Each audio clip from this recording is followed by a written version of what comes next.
babies on this side their life. You have no respect for women.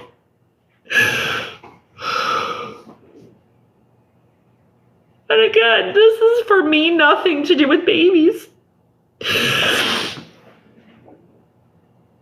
This is my health history that has been passed down to my daughter.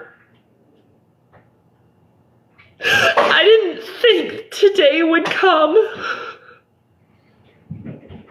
where, because of her sex, she would have to ask somebody for permission to take care of herself. I didn't think about her future partner having to learn about exactly what I had gone through. I remember when I was pregnant with her, knowing that I was high risk. Okay, here's a little health education for you, if you don't know. The uterus is about the size of a walnut, normally. You see how big it gets during pregnancy. To remove my necrosing fibroid, they had to cut into my uterine muscle, which was getting smaller.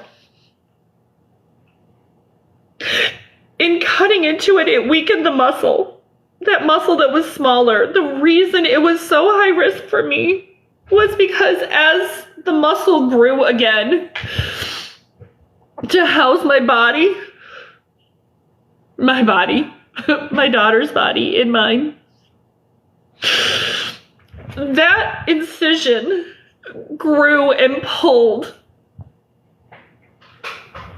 And every woman on here knows what a cramp feels like. And if you've never been pregnant, it's kind of an interesting thing when you have contractions, because you have to kind of stop and go, what is that feeling? I haven't felt it in so long. It's a lot like a cramp. And you're like, oh, right. And then you have to remember that you're pregnant.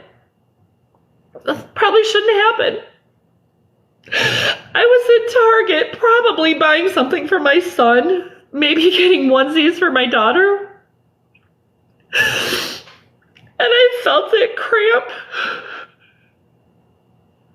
And I was so worried about myself. I was worried about her. Because that cramp, that contraction of the muscle that was already pulling on an old incision,